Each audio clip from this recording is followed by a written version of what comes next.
ఎన్నో ఆరోగ్య ప్రయోజనాలున్న తాటికాయతో తాటి తాండ్రను ఎలా చేయాలో చూద్దాం.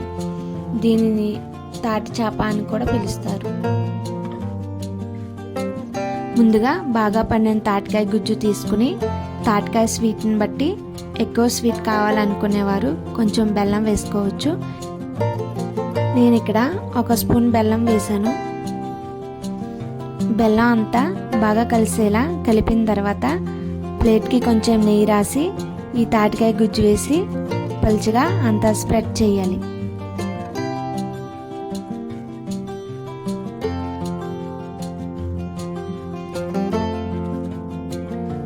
స్ప్రెడ్ చేసిన తర్వాత ఈ ప్లేట్పై ఈగలు డస్ట్ పడకుండా నెట్ లాంటిది ఏదైనా వేసి 2 రోజులు ఎండలో పెట్టుకోవాలి.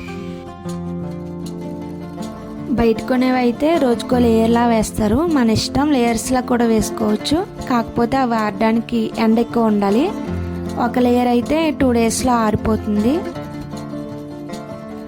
నేనైతే ఒక లేయర్ వేసాను, 2 డేస్లో ఈ విధంగా ఆరిపోయింది. దీన్ని మనకు నచ్చిన షేప్లో కట్ చేసుకోవచ్చు. తాటి తాండ్రను ఇంకొక ప్రాసెస్లో కూడా చేసుకోవచ్చు, అది త్వరలో పోస్ట్ చేస్తాను. మనం బయట కొనే వాటికంటే మన చేతులతో మనం చేసుకునే తృప్తిగా ఉంటాయి, హెల్తీగా ఉంటాయి. వీటిని మంచిగా స్టోర్ చేసుకుంటే 1 సంవత్సరం పాటు నిల్వ ఉంటాయి. అంతే, ఎంతో సింపుల్గా టేస్టీగా ఇంట్లోనే తాటి తాండ్ర రెడీ అయిపోయింది.